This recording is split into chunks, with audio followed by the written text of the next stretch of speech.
antibacterial dishwashing liquid, Knorr Cubes, Jack and Jill potato chips and V-Cut at M.Y. Sun Grahams.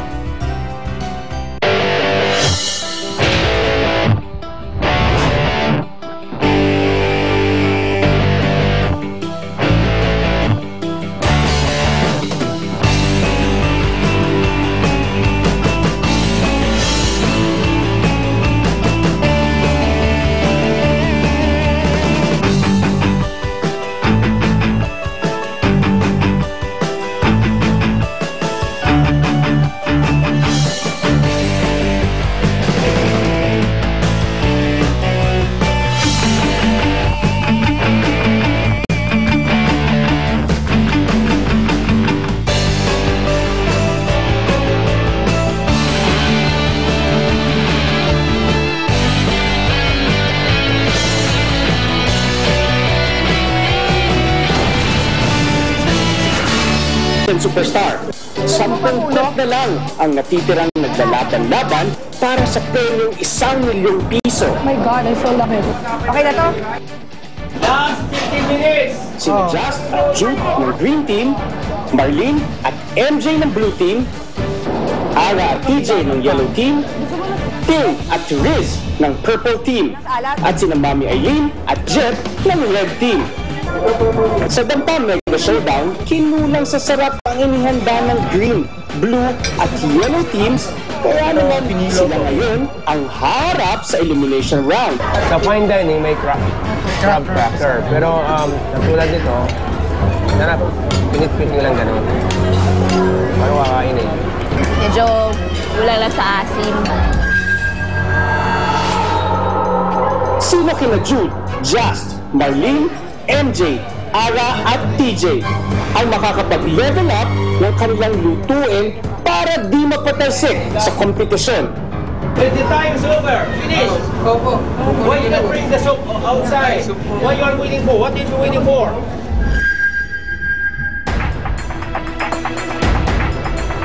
Cooks, pasok na.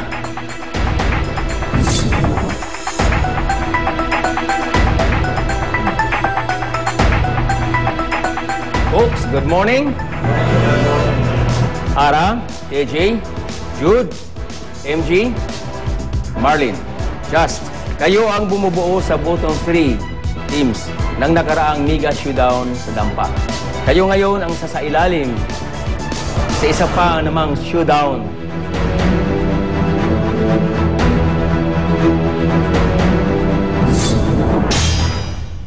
Marlene. Makailang ulit na rin sumalang sa elimination showdown si Marlene. Matamis lang eh. Hindi ko naramdaman yung alat.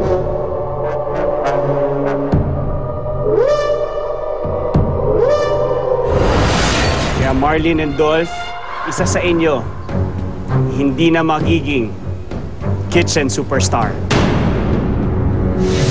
Sa pagkakataong ito, makaligtas kaya ulit siya? Nininervyos ka pa. Laban at lalaban kahit nakadapa na lalaban at lalaban pa. At kasama ko ngayon isang personal chef ng ambasador ng Seawall at South Korea. At isa po siyang sous chef na rin dito sa Quezon City. At upcoming ng kanyang culinary school. Walang iba kundi si Chef Chris Bautista. Hello, cooks!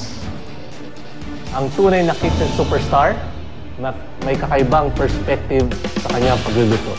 Kaya niyang bigyan ng twist ang kahit anong classical dish. At kung lumaki ka sa Pilipinas, wala nang mas nagka-classical pa sa street food. Cooks, this is an individual challenge. Makikipagtagisan kayo sa isa't isa para makagawa ng isang killer recipe gamit ang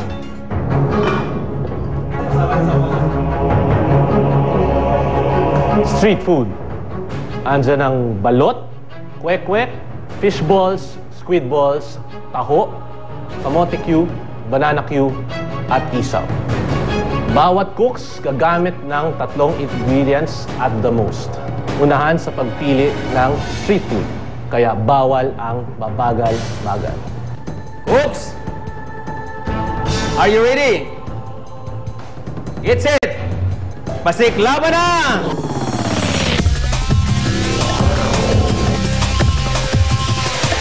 Ngayon na nakapili kayo ng ingredients, meron kayong 45 minutes para sa pag-prep,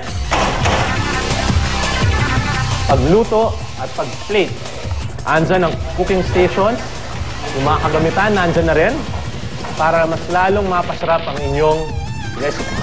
Ang isaw na isipan ni Just gawing sosyal na sandwich. So, naisip ko agad, nung nakita ko kasi baguette na tinapay, mahaba.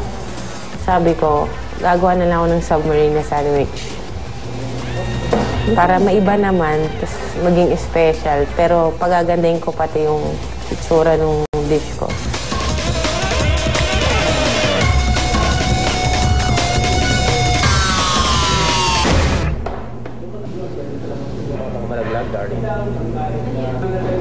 Isaw submarine. Sandwich po. Isaw submarine. Tapos ano po, meatballs or speedballs with taho sauce.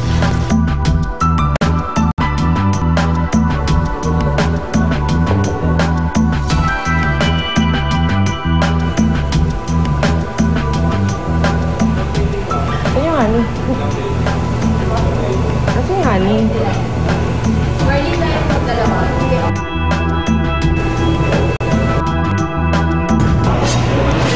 Determinado si TJ na huwag mapauwi ng maaga sa kompetisyon. Kaya para maging angat sa iba, ang barbecue, squid balls, fish balls, kikiam at kwek-kwek, ibibita na niya para maging street food with an Italian twist. Usually isaw, barbecue, sausaw, parang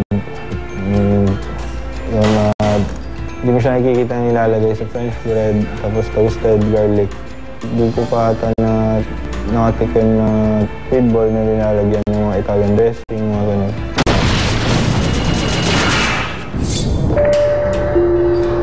Ayaw na. Pwede pong pa-open ng apoy. Ayaw niya po talaga magbukas.